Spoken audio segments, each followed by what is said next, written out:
What if one morning you came home and your children were gone? No broken windows. No signs of a struggle. Just an eerie silence and a letter taped to your front door, signed not by a kidnapper, but by your local HOA. This isn't fiction. This is the story of Judge Matthew Carter, a federal judge and single father whose life turned upside down when the Willow Creek HOA decided his children were unauthorized residents and took matters into their own hands. They didn't just overstep. They crossed a line no one should ever dare. Hidden cameras, a school held like a safe house, a power-hungry HOA president playing judge, jury, and abductor. But what they didn't know was that they had just declared war on a man who writes the law for a living. If you think HOAs are just about lawn height and mailbox colors, think again. This is real drama, real power abuse, and real justice. Hit subscribe and follow Real HOA Drama, where we expose the madness behind the gates and the people brave enough to fight back. Because sometimes the most dangerous neighbor wears a name tag. It was one of those perfect mornings that made suburban life feel like a page from a glossy magazine. The coffee was brewing, the air was crisp, and sunlight poured through the kitchen window in buttery streaks. Judge Matthew Carter, a man more familiar with courtroom brawls than PDA meetings, was leaning against the counter in his robe, reviewing briefs for a federal hearing later that week. Across the kitchen, his two kids, Emily and Liam, were arguing, loudly, over who would get the last toaster waffle. Chaos, yes, but it was his kind of chaos. Then came the sound. Thunk. Paper slid through the brass mail slot on the front door, a noise he'd come to associate with HOA nonsense. Matthew raised an eyebrow. "Brace yourselves," he muttered, walking over. It wasn't a newsletter about recycling bins or a complaint about holiday lights. No, this time it was different. It was a final warning. Bold, red letters at the top screamed like an alarm bell. You are in violation of the Willow Creek HOA age compliance policy. Immediate removal of unauthorized minors is required. Failure to comply will result in further action. He blinked. Unauthorized minors? His kids? His children? Matthew read the letter again, and then again slower. Somewhere between his heartbeat and his fury, his brain tried to make sense of it. "I don't even belong to the HOA," he said aloud, laughter catching in his throat. These people can't be serious. But of course they were. This was Willow Creek, a seemingly idyllic gated community nestled in the hills of Virginia, where retirees with too much time and too little authority took pleasure in micromanaging their neighbors' lawn heights and holiday decorations. And now, apparently, their children. He grabbed his phone and dialed Elliot Monroe, his longtime friend and the lawyer who'd handled his home purchase. "Elliot," he said as soon as the call connected, "you remember that little detail about my property not being under HOA jurisdiction?" "Of course," Elliot replied. "You're literally a half-lot outside their boundary line. It's like being born 1 inch over the state border." "Well," Matthew said, waving a letter in the air like a surrender flag, "they just ordered me to evict Emily and Liam within 24 hours. There was a long pause on the line. Then Elliot chuckled darkly. "Looks like they've officially lost their damn minds." But Matthew wasn't laughing. Because he knew people like this. He'd spent years dealing with overreaching authorities, petty tyrants hiding behind policy binders and legalese. And now they were aiming their HOA pitchforks at his family. He stared out the window at his quiet street. Lawns trimmed, flags flying, birds chirping, like something out of a real estate brochure. But behind that veneer, there were people watching, whispering, counting the number of bikes in his driveway. A chill snuck down his spine. He folded the letter with slow precision and set it on the kitchen counter beside his daughter's cereal bowl. Emily looked up from her phone, sensing something in his face. "Dad." Matthew smiled, but it didn't reach his eyes. "Don't worry, sweetheart," he said. "It's just some grown-ups who forgot what the law actually means." What he didn't say, what he felt, was that this wasn't just an absurd HOA mix-up. It was a warning shot. And the people behind it had no idea they'd just declared war on a federal judge. Because this wasn't just his home. It was his courtroom now. Judge Matthew Carter had faced cartel bosses, political crooks, and more perjury than most people could stomach in a lifetime. But nothing, not even the gory details of a federal racketeering trial, prepared him for the suffocating silence he walked into that afternoon. It hit him the moment he opened the door. No laughter. No sibling bickering. No blaring cartoons or the rhythmic thud of soccer balls bouncing off the hallway walls. Just quiet. "Emily," he called out, kicking the door shut behind him. "Liam?" Nothing. At first, he thought maybe they'd gone to a neighbor's. Or maybe Gladys Harper from down the block had coaxed them in with cookies again. But then he saw their backpacks still by the door. Shoes lined up neatly. Emily's blue hoodie slung over the banister, exactly where she'd left it that morning. The air shifted. His breath caught. He called Emily's phone. Straight to voicemail. Liam's? Same thing. A cold tide crept through his gut. Matthew's instincts kicked in like a gavel, slamming down. He called 911. His voice was calm. Decades in the courtroom had taught him how to mask panic, but inside, every alarm was blaring. The police arrived within minutes. 3 cruisers, 2 detectives, 1 K-9 unit, all combing through the house. But there were no signs of forced entry. No overturned furniture. No broken windows. Just a perfectly untouched house that felt like a crime scene anyway. Then Officer Reyes called out from the front porch. "Judge Carter?" Matthews stepped outside, heart in his throat. Reyes held up a sheet of paper, taped hastily to the front door with blue painter's tape. No envelope. Just typed words, centered in bold. "Children have been relocated until this matter is resolved. Willow Creek HOA." Matthew's jaw tightened. His vision tunneled. They'd taken his kids. They had taken his kids.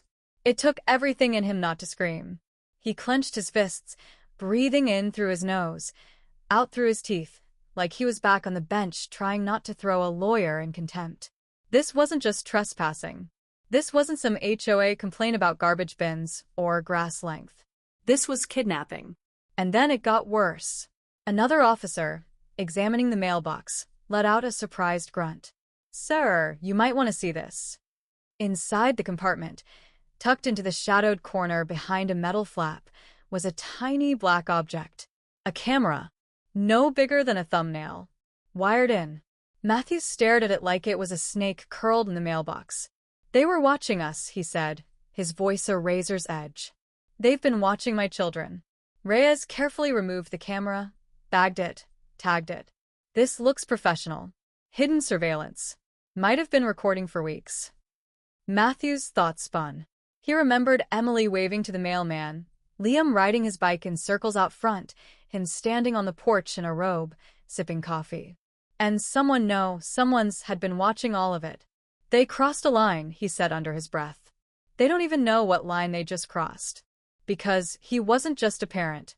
He was a federal judge. And the Willow Creek HOA had just opened a case they were going to deeply regret. The squad cars were still idling when a gentle tug pulled at the sleeve of Matthew's coat. He turned to see Mrs. Gladys Harper, the widow next door, clutching a tin of oatmeal cookies and looking like she'd aged a decade overnight. Her hands trembled slightly, and her eyes darted toward the patrol lights like she feared they'd turn on her next. "Judge Carter," she whispered, voice low like she was in a confessional. I saw something this morning. I wasn't sure what to make of it." Matthew crouched beside her, urgency beating like a drum in his chest. "What did you see, Gladys?" She swallowed hard. "2 men in black suits. Not from around here. They came by right after you left for work. Emily and Liam, they got into a black SUV. It had tinted windows. I thought it was some kind of school shuttle, but the kids didn't look happy. They didn't cry either. Just confused. Scared." Matthew's blood ran cold. "Which direction?" She pointed shakily. "Toward the HOA clubhouse." He didn't wait. "We're going. Now." Officer Reyes nodded and radioed the others. Within minutes, the convoy was moving down the sleepy cul-de-sac, tires crunching against gravel, neighbors peeking through blinds. The facade of suburbia, was cracking fast. The Willow Creek HOA clubhouse looked like a country club that had lost its liquor license, polished wood panels, American flags, and a plaque that read, "Community First, Always." Matthew had never despised a slogan more. They pushed through the front doors, and there she was, Karen Wills, the queen bee of this paper kingdom. She sat behind a grand mahogany desk like she was preparing to sign the Declaration of Independence, fingers steepled, pearl necklace perfectly centered, and a smug smile that made Matthew's fists itch. "Well, Judge Carter," she said, her voice laced with honey and arsenic, "I was expecting you." "I'm not here to exchange pleasantries," Matthew snapped, holding up the HOA letter like a smoking gun. "Where are my children?" Karen gave a soft laugh, the kind that echoed off courtroom walls and made juries uneasy. "Your unauthorized dependents," she corrected, "have been temporarily relocated. In accordance with board-approved guardianship procedures, we are." "That's not a thing," Matthew barked. "You don't get to invent legal terminology because your yoga group voted on it." The officers flanked her desk, eyes narrowing. Karen's smugness faltered for a breath, just one, but she recovered fast. "Everything we've done is within our rights as an HOA," she insisted, gesturing to a folder stacked with full legal printouts. "We're protecting the integrity of our community. Children under 55 are not permitted residents." Matthew stared at her like she'd just declared war on gravity. "You kidnapped minors. And you," Karen shot back, "have refused to comply with the rules." Before he could lunge over the desk, a quiet cough turned his attention. A young man, mid-20s, shaggy hair, HOA name tag, Ben Foster, administrative secretary, stood at the hallway's edge, pale as a ghost. He held out a folded piece of paper, eyes pleading. "Sir, I didn't agree with this," he whispered. "Not all of us did." Matthew took the note and opened it. "This isn't right." The board forced the vote. "Some of us said no." "I can't say more, they're watching everything." BF. Matthew locked eyes with him, nodded once. Finally, a crack in the armor. And that was all he needed. Because now it wasn't just his word versus theirs. It was the truth versus a sinking ship of HOA lunatics. The moment Karen Wills spat out the name, Lakewood Christian Academy, Judge Matthew Carter didn't wait for protocol or backup. He was already gone. The cruiser's sirens blared as they raced down winding streets, slicing through traffic like a scalpel. Matthew's hands gripped the dashboard of the lead car, his knuckles bone white, his jaw clenched so tightly he thought it might snap. He'd been calm in courtrooms where mobsters threatened his life. He'd been composed when sentencing corrupt politicians. But now? Now he was just a father whose children had been stolen. The school came into view, brick and beige, surrounded by a manicured lawn and an American flag fluttering in the breeze. It looked so normal, so ordinary. But inside, he knew, were the two people that made his world worth waking up for. The cruiser hadn't even stopped fully when Matthew threw the door open and bolted toward the entrance. The officers followed, shouting warnings, flashing badges. The school secretary jumped up from behind her desk, startled by the storm of men in suits and uniforms pouring in. "I'm Judge Carter," he barked. "Two children were brought here illegally. Emily and Liam Carter. Where are they?" The woman stammered something about checking records, but uniformed officer behind him stepped in. "Room 214, he said, pointing down the hall. "Go." Matthew ran. The hallway seemed to stretch into infinity, every second heavier than the last. Room numbers blurred. His breath caught. His heart thundered in his ears. Finally, 214. He grabbed the door handle and slammed it open. And there they were. Emily sat hunched over a small desk, arms wrapped around her knees, tears streaking her cheeks. Liam sat beside her, pale and visibly trembling. They both looked up at the same time, their faces morphing from fear to disbelief to desperate relief. "Dad!" Emily screamed, leaping to her feet. He crossed the room in 2 strides and swept them both into his arms. The scent of Emily's shampoo, the warmth of Liam's little arms around his neck, it all came rushing back like oxygen to a drowning man. "We didn't know what was happening," Emily sobbed into his shirt. They just came and said we had to go. They told us you said it was okay. Liam buried his face in Matthew's chest and whispered, I was scared. I'm here, Matthew said, his voice trembling. I'm here now, and no one is ever going to take you away again. Behind him, a woman in a stiff navy suit stepped forward, clipboard in hand. Excuse me, Mr. Carter. These children are under the custody of the HOA. You have no right. Shut up, Matthew snapped, his eyes like flint. Take one more step toward them, and I swear to God. 2 officers entered behind him and surrounded the woman. Ma'am, step away from the children. You are under arrest for unlawful detainment and conspiracy to commit kidnapping. She looked around, bewildered. This is outrageous. I'm a board-approved guardian. No, Matthew said quietly, his voice low and cold. You're just another pawn in a sick game. As the officers cuffed her and read her rights, Matthew scooped Liam into one arm and wrapped the other around Emily. His kids. Safe. Shaken, but safe. On the way out, Emily tugged on his sleeve. Dad, they took my backpack, but I got it back. I wrote something in case. She unzipped the front pouch and pulled out a small, spiral-bound notebook. She handed it to him, hesitating. Matthew flipped it open.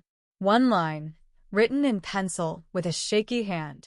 If Dad doesn't find us, will we ever see him again? His throat clenched. He held her tighter than he ever had before. They tried to take his children. Now he was going to take everything from them. Matthew Carter didn't wait a single day. By sunrise, the lawsuit was filed. By noon, it was headline news. Federal judge sues HOA for kidnapping. Willow Creek accused of holding children hostage. Local HOA may face criminal charges in shocking case. The gloves were off, and this wasn't a neighborly dispute anymore. This was war. Legal, brutal, public. Matthew stood on the courthouse steps with Elliot Monroe, his lawyer and old college roommate, who hadn't stopped smiling since they filed the paperwork. This, Elliot said, waving the hefty stack of charges in his hand, is going to be more satisfying than that time we shut down that Ponzi scheme in D.C. The charges were as serious as they came: kidnapping, unlawful detainment of minors, conspiracy, abuse of authority, and the cherry on top, financial fraud. Matthew wasn't just playing defense. He was coming for every single HOA board member who had voted for this madness. Karen Wills included. Elliot got to work immediately. He subpoenaed HOA meeting minutes, expense reports, and special assessments that magically disappeared over the last decade. What they found was enough to make a forensic accountant weep with joy. Fake invoices, shell companies, petty cash black holes. The Willow Creek HOA had been robbing its own residents blind for years. Maintenance fees that never funded maintenance. Fines that went into consulting expenses. Karen's private nail salon receipts filed as community outreach. A golf weekend in Scottsdale marked board development. It was a gold mine of corruption, and Matthew had the receipts. But Karen Wills wasn't going down quietly. The morning after the lawsuit went public, a different set of headlines emerged. Ones she paid for. Federal judge uses power to target local HOA. HOA president speaks out. He's bullying us with a bench.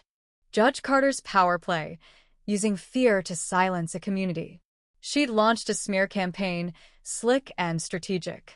Local newspapers, HOA newsletters, even next-door forums were suddenly flooded with concerned residents questioning Matthew's mental state, implying he had anger issues, suggesting he was unstable since his wife died. They used his grief against him. They called him emotionally compromised, said his judgment was clouded, that he was unhinged, using children as pawns. Elliot threw the papers across Matthew's desk. This is character assassination. Matthew, ever the stoic judge, scanned the headlines, then tossed them aside. It's desperation. She's fighting like someone who knows she's guilty. But inside, it hit a nerve. His late wife, Claire, had been gone 3 years. Her absence still echoed through the halls of their home.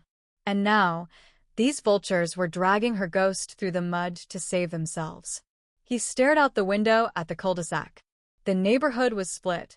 Some people waved. Others looked away. Lawn signs started popping up. We support the board. The HOA was painting him as the tyrant, the rogue judge abusing power. But Matthew didn't flinch. I'm not backing down, he told Elliot. They want war? They got it. And I'm not just going after their power. I'm going after their money, reputation, and names. I'm going to make sure Willow Creek HOA becomes a curse word in this state. Elliot raised an eyebrow. You planning to stop there?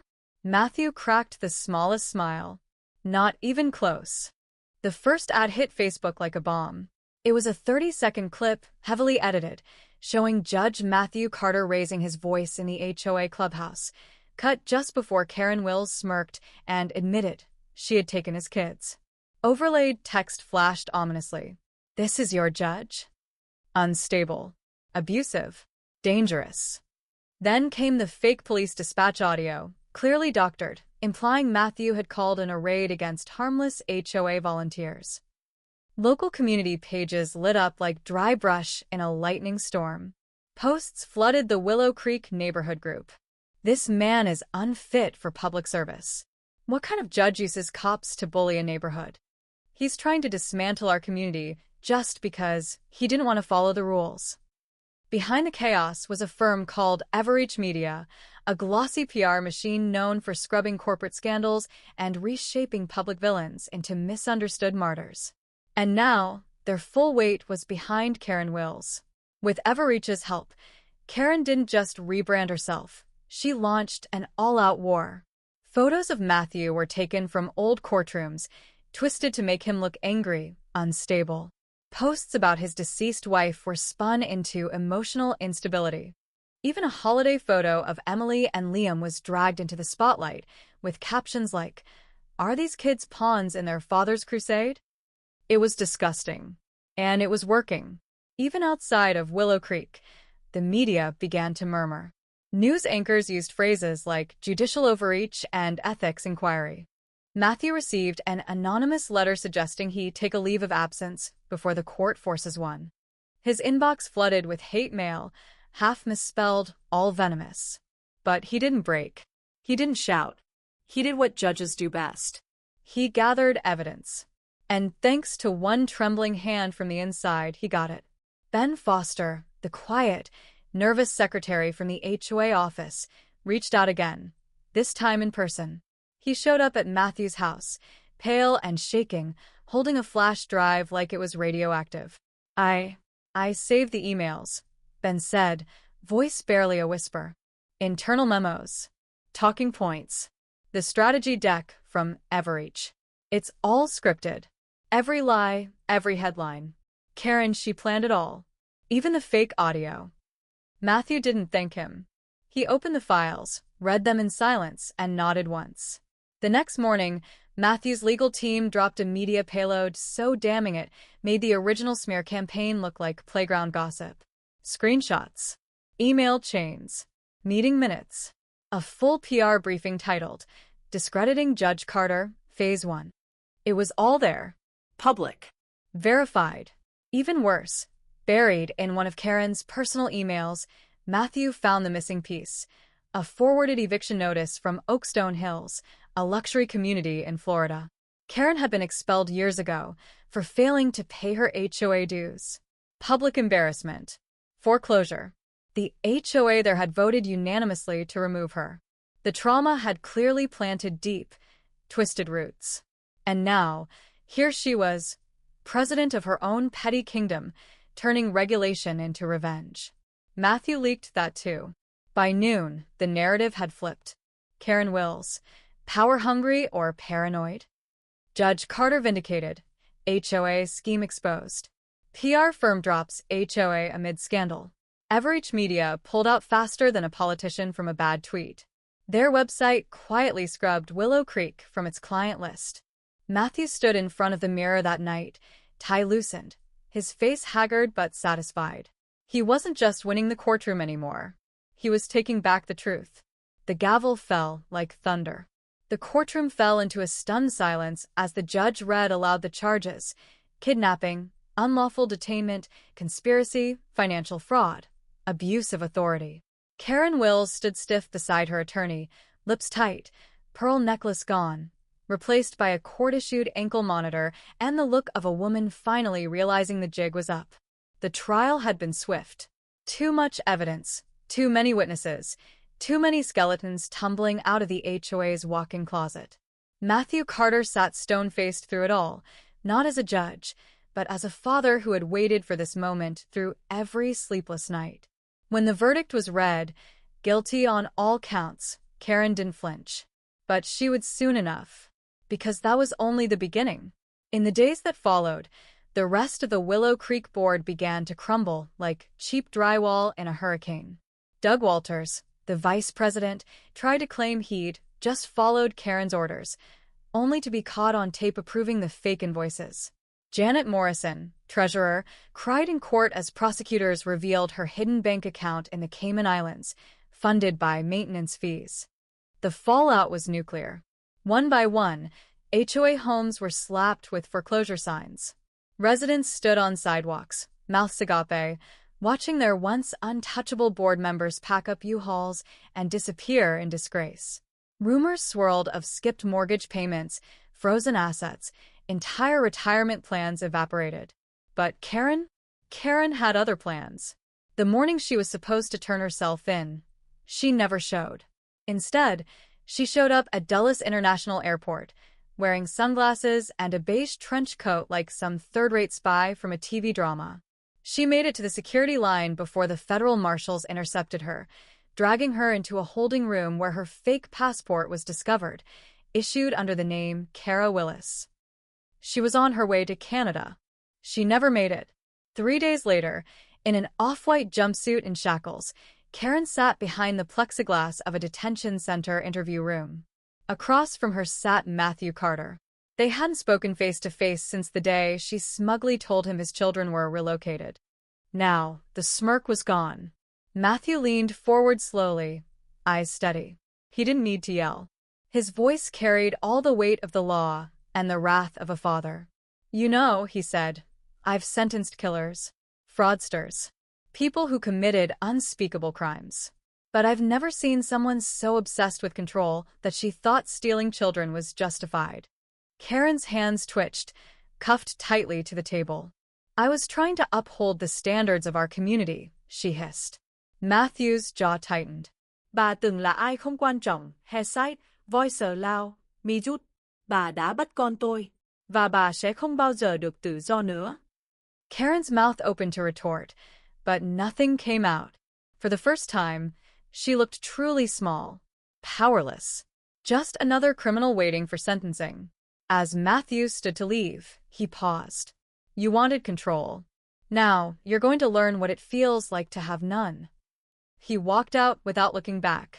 Behind him, the door shut with a final clank, not just the sound of steel, but of justice locking itself into place. 6 months after the dust settled, a new sign went up where the old one used to be. The wrought iron letters that once read Willow Creek HOA Administration had been torn down, melted, and repurposed. In their place, a bright blue banner with bold, white letters. Willow Creek Community Center. Built by us. For all of us. It stood exactly where Karen Wills had once ruled from her mahogany throne, the same building where she'd declared that Matthew Carter's children were violations of policy. Now it had been gutted and reborn, swimming pool in the back, basketball courts along the side, art rooms for kids, free yoga for seniors, even a monthly open mic night for local talent. The change wasn't just cosmetic. It was foundational. Matthew had bought the property at auction for $1, the symbolic price of reclaiming dignity. Then he'd quietly funded the renovations out of pocket, refusing to let the HOA's legacy cast even a shadow over the future of his neighborhood. "I don't want a courtroom here," he told the contractors. "I want joy. I want music. I want laughter. The opposite of what this place used to be." And he got it. Every Saturday morning, the once vacant lawn rang out with the sound of kids chasing soccer balls instead of citations. Retirees who used to spy on neighbors now handed out lemonade and hosted chess tournaments. For the first time, Willow Creek felt like a neighborhood, not a surveillance state. But the real reckoning came at the final public sentencing of Karen Wills. The courthouse was packed. Residents who once feared Karen now lined the pews with arms crossed, faces set. The media showed up in droves, microphones, flashbulbs, hashtags. On one side of the room sat a row of HOA board members turned defendants, now bankrupt, humiliated, awaiting their own fate. And in the center, Karen, shackled at the wrists, had bowed, orange jumpsuit hanging loose like dignity unraveling. The judge asked if there were any victim statements. Matthew stood, but he didn't speak first. Emily did. She walked to the stand with surprising calm, her voice steady despite the lump in her throat. "I'm 13, she said. "My name is Emily Carter, and I was taken from my home by people who thought rules were more important than kindness." Karen's eyes welled up. "You called us unauthorized minors. You said we were a violation," Emily continued. "But I wasn't trying to destroy anything. I just wanted to play soccer with my little brother in our front yard. That's all. I just wanted to be a kid." There was a beat of silence, so profound it hummed. Then, for the first time in public, Karen cried. Not the controlled tears of a politician or the crocodile tears of a scam artist, but real, ragged sobs that shook her shoulders. But it was too late. The judge handed down the sentence. 10 years. No parole. Matthew didn't smile. He didn't celebrate. He simply nodded. Justice wasn't about revenge. It was about restoration. And now, Willow Creek had been restored. That evening, as the sun dipped behind the hills, Matthew sat on a bench outside the new community center. Liam was splashing in the pool, Emily sketching beside a group of friends. Neighbors chatted, laughed, lived. A boy zipped past on a scooter, yelling, "Mr. Carter, thanks for the basketball hoop." Matthew lifted his coffee cup in reply, warmth blooming in his chest. No more violation notices. No more fear. Just freedom and the memory of a little girl who stood up in court and reminded them all what community really means. Matthew Carter thought it would end with Willow Creek. But once the story broke, once the mugshots, the court transcripts, and the HOA sign being bulldozed went viral, it became clear. This wasn't just a neighborhood issue. It was a national one. Emails flooded in from every corner of the country. Families in Arizona fined for having pink flowers instead of white ones. A disabled veteran in Oregon evicted over a flag on his porch. A couple in Georgia bankrupted by HOA lawsuits over a backyard shed. And in every story, the same haunting theme echoed. They thought no one would fight back. So Matthew gave them a sword. He called it the Homeowners Defense Fund, a nonprofit legal foundation with one goal: to protect everyday Americans from HOA tyranny.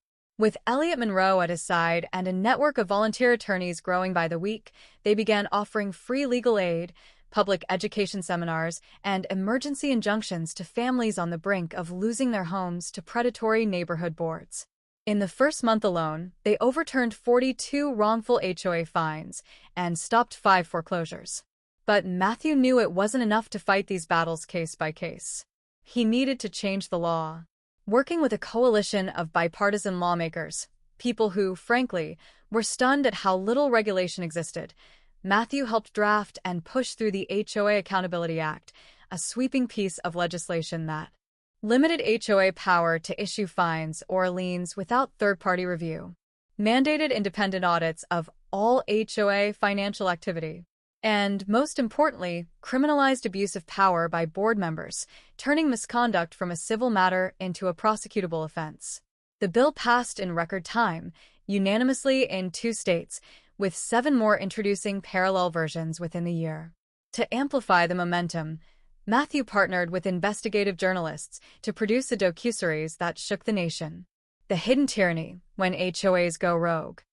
It aired on national television and streamed in the top 10 for 3 straight weeks. Each episode spotlighted a real story of HOA abuse, from the retired teacher whose home was seized over a missing lawn gnome, to the family in Nevada fined $5,000 for letting their child draw chalk art on the sidewalk. But it was episode 5 that brought Matthew to tears. It followed the story of Darla Mitchell, a 62-year-old widow in rural Texas. Her home had been taken by her HOA 7 years prior due to unpaid assessments that she swore she never received. She'd lived in her car for nearly 2 years, moving from rest stop to rest stop with her dog and a box of photos. When the homeowner's defense fund found her file and took her case, they uncovered forged documents and illegal liens. They won her house back in court, and 3 days after moving in, she wrote Matthew a letter. "I didn't think people like you existed. Thank you for reminding me I still have rights. And a home." He kept the letter in his desk drawer, right next to Emily's notebook, the one she wrote in when she thought she'd never see him again. Matthew stared at both one night, overwhelmed by the weight of it all. He hadn't just won justice for his own family. He'd ignited a movement. And there was still one chapter left to write. The morning was quiet. Not courtroom quiet. Not tense, pin-drop silence. But the kind of peaceful stillness that only comes after a storm has passed, the kind that seeps into your bones and reminds you made it. Matthew Carter sat on the front porch, a mug of black coffee warming his hands. The wood beneath him creaked with familiarity, the porch swing gently swaying in rhythm with the breeze. Sunlight spilled across the lawn like melted gold, and laughter floated up from the yard where Emily and Liam were chasing each other with water balloons. Liam slipped on the grass, splashed water across his face, and shouted, "No fair." Emily cheated. "She's 13, Matthew muttered with a grin. Cheating is built into the age. For the first time in years, he wasn't thinking about court filings or emergency injunctions or corrupt HOA boards. He was just a dad, watching his kids play in a yard that was finally completely theirs. The sign that once marked the Willow Creek HOA had long been torn down. All that remained was a patch of wildflowers that the community children planted where the iron used to stand. The HOA itself? Gone. Dismantled. Buried. Not just legally, but culturally. No one in the neighborhood even said the acronym anymore. It was like Voldemort for middle-class America, he who shall not be fined. Across the country, other neighborhoods followed suit. Empowered by new legislation and the Homeowners Defense Fund, communities began voting to dissolve their HOAs, opting for transparency, cooperation, and self-governance. What once felt like a monolith of control had cracked, then collapsed. Matthew took a sip of coffee, letting the bitter warmth settle in his chest. His phone buzzed. He reached for it, expecting a text from Elliot or maybe a news alert. Instead, it was an email. The subject line froze him mid-breath. From Karen@wills@prisonmail.gov. Subject: Please read. He opened it. Judge Carter. I know I don't deserve to ask anything of you. I know what I did. And I've lost everything. My home, my friends, my future. But I'm not asking for sympathy. I'm just asking for help. I don't have a lawyer. I don't have anyone. I'm alone in here, and I'm scared. Please. Just help me figure out how to start again. Karen. He stared at the screen for a long moment. He thought of the HOA clubhouse, now a community center where Liam learned to swim and Emily took painting classes. He thought of the families who had written him letters, thanking him for saving their homes, their dignity. And he thought of his children. The night he came home to an empty house and found a letter taped to his door like a ransom note. Matthew tapped the screen once. Delete. He slid the phone onto the table and leaned back, exhaling slowly. The world didn't need a tyrant trying to start over. It needed fathers who protect, neighbors who care, and laws that mean something. Emily looked up from the yard. Dad, can we go to the community center later? I want to show you what I painted. He smiled. Of course, sweetheart. I've got all the time in the world. And for the first time in a very long time, that was actually true.